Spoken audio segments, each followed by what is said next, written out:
আমরা চাই না যে হাসিনা আবার ফিরে আসুন। আমরা চাই না আওয়ামী লীগের সেই দুঃশাসন আবার ফিরে আসুন। জাতিকে রক্ষা করার একমাত্র উপায় শহীদ জিয়াকে অনুসরণ করে সকলের সঙ্গে আলোচনা করে অতি দ্রুত নির্বাচনের ব্যবস্থা করুন। যতবারই আপনারা বলেন যে আমরা শুধু নির্বাচন করি, আর নির্বাচন করছি তো জাতির স্বার্থে, বিএনপির স্বার্থে তো করছি না। আর সংস্কারের প্রস্তাব তো আমরা দিয়েছি, ওটা দেখেন কোনটা নেবেন কোনটা নেবেন না। অন্যান্য দলগুলো দিয়েছে, আমরা যে ৬২টা দল একসাথে আমরা এটা দিয়েছি ৩১ দফা। এইভাবে কথা বললে তো মানুষের মধ্যে ভুল ধারণা যায়। আজকে সরকারের লোক যারা আছেন তারা অনেক সময় অনেক রকম কথা বলছেন, কথা বলে বিভ্রান্তি সৃষ্টি করছেন।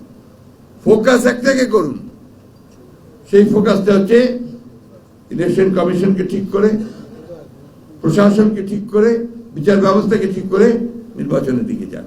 বাকিগুলো যারা নির্বাচিত হয়ে আসবে তারা করবে। আমরা তো এটাও বলেছি যে নির্বাচিত হয়ে আসতে পারলে আমরা একা দেশ চালাবো না, আমরা একটা জাতীয় সরকারের মধ্যে সমস্ত দলগুলোকে নিয়ে যারা আমাদের সঙ্গে আন্দোলন করেছে তাদেরকে নিয়ে আমরা দেশ চালাবো। তো সমস্যাটা কোথায়, সন্দেহটা কোথায়? সন্দেহ কিন্তু আপনাদের উপর মানুষ আসতে শুরু করেছে।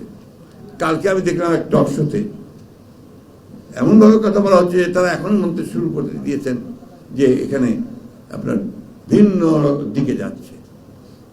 বাংলাদেশের অভিজ্ঞতা আছে তো ভিন্ন দিকে যাওয়ার। সেই জন্যই আমি খুব স্পষ্ট করে আজকে আপনাদের মিটিং থেকে বলতে চাই, এই সরকারকে আহ্বান জানাতে চাই, আমরা চাই যে আপনারা সফল হন। প্রথম দিনই আমরা বলেছি যে এই সরকারের সাফল্য মানে আমাদের সাফল্য, এই সরকারের সাফল্য মানে জনগণের সাফল্য, এই সরকারের সাফল্য মানে এই গণ অভ্যুত্থানের সাফল্য। এরা যদি ফেল করে তাহলে আমরা ফেল করব।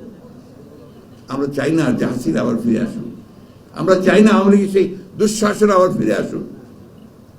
চাই না বলেই আমরা বারবার করে বলছি, আমাদের সমস্ত অভিজ্ঞতা দিয়ে। একটা কথা আছে, এই কথা আজকাল কেউ বলে না, উইজডম বলে একটা শব্দ আছে। তো এই উইজডমটাকে আপনারা প্রয়োগ করুন, চেষ্টা করুন। আমরা আপনাদেরকে এটুকু বলতে চাই, রাজনৈতিক দলগুলো সব সময় কিন্তু বাংলাদেশের ভালো করার চেষ্টা করে।